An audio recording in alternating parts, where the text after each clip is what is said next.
एक क्वेश्चन करके दिखाता हूं जर्नल एंट्रीज का कि अगर जीएसटी भी आ जाए तो क्या फर्क पड़ जाएगा। ध्यान से देखना। Question number 5, TS Grover received an order from Karan and company for supply of goods of 50,000। Received an order, order receive करना is not a business transaction. GST तो छोड़ो, ये एंट्री रिकॉर्ड ही नहीं होगी। एडवांस आया है क्या कोई? No sir. अगर लिखा होता कि 5,000 10,000 कुछ एडवांस आया है तो बस एडवांस की एंट्री पास कर देते। अभी तो बस ऑर्डर प्लेस हुआ है, कोई मूवमेंट ही नहीं हुई पैसों की या गुड्स की। First transaction, no entry. कोई भी डाउट? नो क्लियर है? सर। यस बाकी सर। कर लोगे अपने आप, एक मैंने आपको करके दिखा दी, बाकी आप कर लेना। चलो एक और कर देता हूं। received an order from AKN company for goods of 1 lakh along with a check। तो आपको फर्क पता चलेगा ना कि ऊपर और इसमें क्या फर्क था। ऊपर ऑर्डर आया, पैसे नहीं आए। अब ऑर्डर भी आया और पैसे भी आए। चेक आया, आगे कुछ चेक के बारे में मेंशन्ड है नहीं है, तो सेम डे डिपॉजिट हो गया होगा। सेल्स हुई है क्या? मान्यता? No sir. सामान नहीं बिका है अभी, तो क्या जीएसटी का कोई लेना देना होगा? No sir. नो। तो ध्यान से देखना, ऑर्डर आया फिर 25,000 फ्रॉम एकेएन कंपनी। तो second transaction, bank account debited to AKN company, और दोनों ऑप्शन है आपके पास,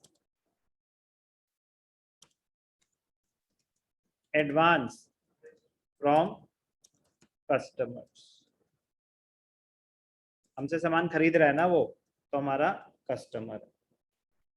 दोनों में से कोई भी एक, आप डायरेक्टली पैसे आए बैंक टू एकेएन कंपनी, या bank to advance from AKN company, या bank account debited to advance from customers. GST नहीं लगेगा। कोई doubt? No sir. Third, paid to staff 40,000 against outstanding salaries of 60,000। तो साथ साथ वो आपका जर्नल भी रिवाइज करा रहे हैं। अभी तक कोई जीएसटी नहीं है। पुरानी आउटस्टैंडिंग सैलरीज चल रही थी 60,000 की, उसमें से आपने 40,000 पे कर दिए। पुरानी आउटस्टैंडिंग सैलरी चल रही थी, इसका मतलब salaries account debited to outstanding salaries तो ऑलरेडी पास हो चुका था। अभी आप सैलरीज पे कर रहे हो या अपना कुछ पुराना आउटस्टैंडिंग एक्सपेंस क्लियर कर रहे हो? सब पुराना क्लियर कर रहे हैं। क्वेश्चन ही बता रहे हैं हमें, तो पुराना क्लियर कर रहे हो तो क्या एंट्री हो जाएगी Prithvi? Sir outstanding salaries account debit to salaries. एक second, outstanding salaries account debit होगा क्योंकि आपकी लायबिलिटी उतने से खत्म हो जाएगी। आप पेमेंट कर रहे हो yes sir, to cash account. To cash account. तो सैलरीज का कोई लेना देना नहीं है, वो एक्सपेंस तो आप ऑलरेडी दिखा चुके थे। अब तो बस आप अपनी एक लायबिलिटी क्लियर कर रहे हो। कोई भी डाउट? No sir. तो एक तो आपको ये भी समझना है, बड़े मजेदार क्वेश्चन बाई चांस सिलेक्ट हो गया कि जीएसटी कब होगा कब नहीं होगा, ये भी तो ध्यान देना। ये थोड़ी ना जीएसटी सीख लिया तो हर जगह जीएसटी लगा दोगे, ये बहुत जरूरी है समझना। फोर्थ बहुत इंपॉर्टेंट ट्रांजैक्शन, जीएसटी आया, पहला बोनी हो रही है हमारे जीएसटी की। चलो welcome GST. Sold goods to Bharat of Kaithal Haryana. हम कहाँ के हैं? हम दिल्ली के हैं, तो कैथल में बेच रहे हैं, इंटरस्टेट ट्रांजैक्शन है, जीएसटी लगेगा। 10,000 का सामान है, 12% आईजीएसटी। हम सामान भेज sold goods to Bharat, payment की कोई बात ही नहीं हुई, तो क्रेडिट ट्रांजैक्शन है। ध्यान से देखना आराम से। जीएसटी ना होता तो भरत टू सेल्स, यस और नो? Yes sir. अब जीएसटी है तो Bharat debited to sales to output IGST. 10,000 का सामान है, 12% आईजीएसटी, तो मैं उससे कितने सामान लूंगा? 11,200। कोई भी doubt? No, sir. No, sir.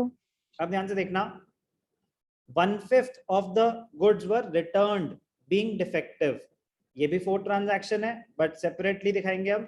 Sales return, sales return मेरा लॉस इन रेवेन्यू है, तो एंट्री क्या होगी? सेल्स रिटर्न अकाउंट डेबिटेड, जो मैंने जीएसटी कलेक्ट किया था उतना रिवर्स हो जाएगा। Output IGST account debited to Bharat.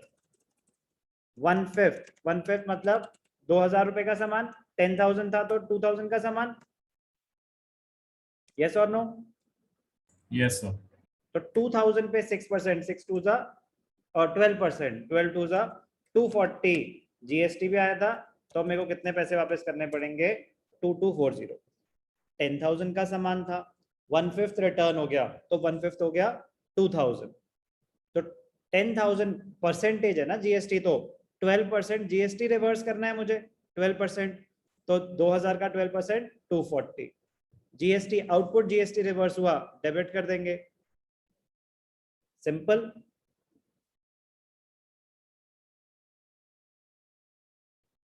Yes, sir. क्या जीएसटी से एंट्री कॉम्प्लिकेट हो गई? No, sir. नहीं, आपको बस ये पता होना चाहिए कि कब इनपुट जीएसटी है, कब आउटपुट जीएसटी है। रिवर्स हो रहा है तो क्या हो गया? ऑपोजिट। कलेक्ट किया था तो लायबिलिटी थी, रिवर्स हो रहा है, डेबिट कर दो। पे किया था, एसेट था, रिवर्स हो रहा है, क्रेडिट कर दो।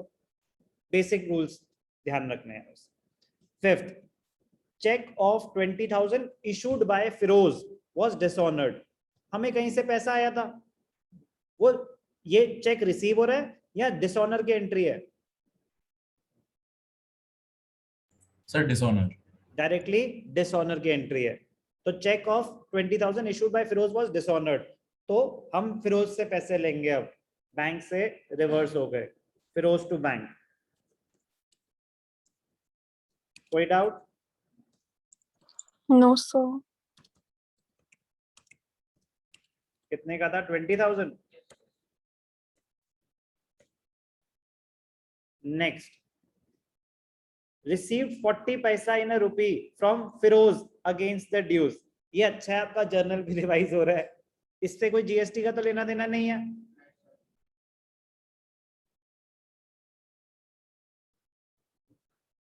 जल्दी बोलो। No, sir. No, sir. Receive 40 पैसा in a rupee from Firoz, तो ये मुझे बताएगा, कौन बताएगा? श्रुत बताएगा। नहीं रुको, रोनित आप बताओ, श्रुत की आवाज मैं सुन चुका हूं, आपकी नहीं सुनी। 6, रिसीव 40 पैसा इन अ रुपी, फिरोज से 20,000 लेने थे, जल्दी बोलो। Ronit yes sir. जल्दी बोल दो अगर नहीं पता तो। सर 40 सर 25% का 40% निकालेंगे ना? 20,000 का 40%, बिल्कुल ठीक, 8,000 होता है। एंट्री बताओ। सर एक बार दोबारा दिखाना। 6,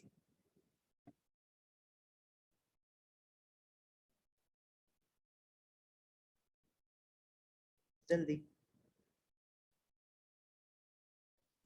सारे पढ़ रहे हो क्या? 6 है सिर्फ। Yes sir. तो सर इसमें जीएसटी नहीं है ना? No. Sir bank account to Firoz. Cash में पैसे आए, कैश कैश अकाउंट। अकाउंट। श्रुत कैश आप बोलो। श्रुत। Sir, cash account debited, bad debts account debited, to Feroz account.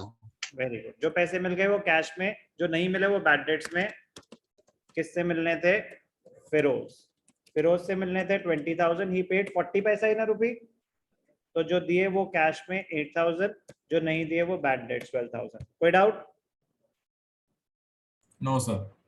6 हो गया। 7th, received a cheque of ₹25,000 from Mohan after banking hours. जब वो ऐसी लाइन लिखता है आफ्टर बैंकिंग आवर्स, तो इसका मतलब आपको बता रहा है कि आप सेम डे बैंक में डिपॉजिट नहीं कर पाए होगे। यस और नो? Yes, sir. बैंक ही बंद हो गए थे। तो कितना है? 7th, received a check 25,000 Mohan, तो क्या एंट्री होगी? विदुर है हमारे साथ? विदुर बेचारा एक्स्ट्रा क्लासेस में कहाँ आ पाता है। लविशा आप बताओ, cheque receive from Mohan after banking hours.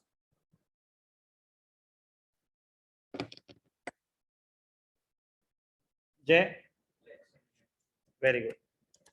Checks in hand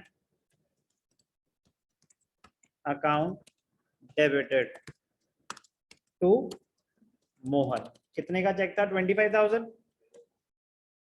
ठीक है, डिपॉजिट की कोई इंफॉर्मेशन नहीं, आपको कुछ नहीं करना।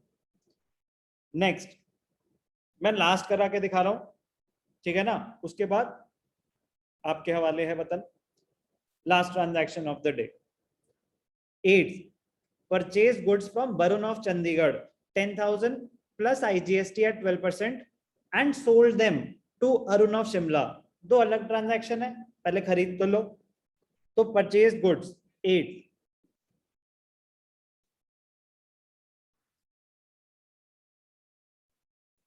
परचेज गुड्स किससे लिए हमने? Purchase goods from Varun of Chandigarh 10,000 plus IGST। तो सामान खरीदा, purchases account debited, GST pay करा, input IGST account debited to Varun. 10,000 का सामान है, 12% 11,200 एंड सोल्ड देम। जितने मर्जी का बेचा वो सेल्स में जाएंगे, आपको कोई प्रॉफिट अलग से नहीं दिखाना होता, वो एसेट्स का होता है कि अगर कोई प्रॉफिट है तो प्रॉफिट एंड लॉस अकाउंट को क्रेडिट करो, लॉस है तो प्रॉफिट लॉस अकाउंट को डेबिट करो। गुड्स में सेल वैल्यू पे ट्रांजैक्शन दिखा देंगे बस।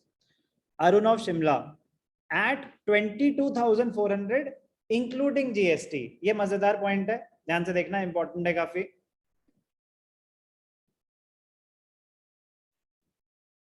तो अच्छा हुआ ये आ गया, बात बड़ी सिंपल सी है। यहां था 10,000 प्लस IGST, तो 10,000 का सामान है, GST अलग। यहां पे है 22,400 इंक्लूडिंग GST, तो GST मिला के 22,400 है। ये बात क्लियर है? Yes sir. ध्यान से देखना, एक छोटा सा working note, very very important working note for 8th part. ₹22,400 क्या है? Sale value including GST। कौन सा? IGST 12%। तो let the value of goods be X। Let the value of goods be X। IGST क्या है? 12% of X, which is equal to 12 upon 100X, which is equal to 0.12X. Yes or no? Yes sir. ये money receivable है 22,400। तो ध्यान से देखना, money receivable is equal to X plus 0.12X। जितने का सामान है इसको बोलते हैं टैक्सेबल वैल्यू। सेल वैल्यू सही नहीं है, अमाउंट रिसीवेबल करेक्ट वर्ड होगा। Amount receivable was 22,400 including GST। Yes, sir. तो X plus 0.12X is equal to 22,400। यहां तक सबको क्लियर है? Yes, sir. तो अगर 1.12X 22,400 है तो सामान की वैल्यू क्या रही होगी? 1.12। डेसिमल हटाएंगे, 100 से मल्टीप्लाई करेंगे, 112 into 20,000. 20,000।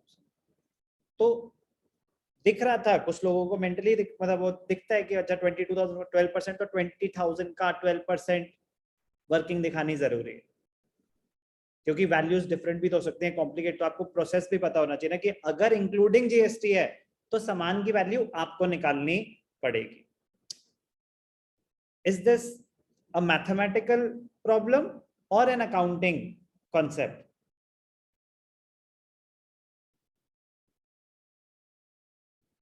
Sir, this part was a mathematical problem. This part I am talking about this part. Yes, sir, mathematical.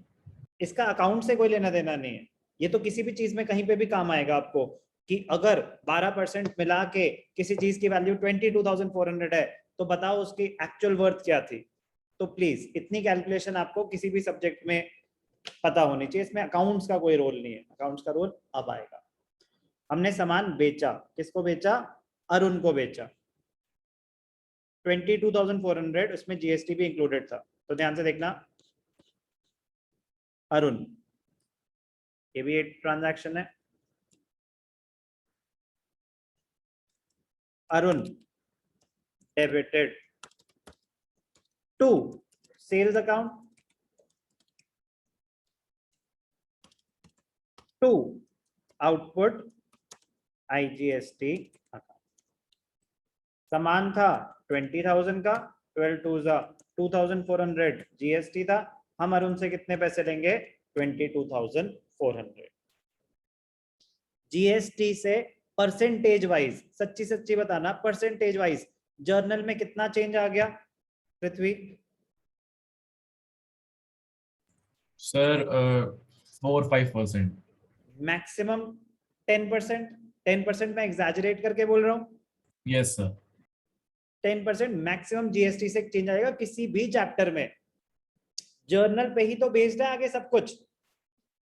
चाहे वो लेजर हो, चाहे वो कैश बुक हो, चाहे वो सब्सिडरी बुक्स हो. पहले तो हमें माइंड में एंट्री फ्रेम करनी आनी चाहिए.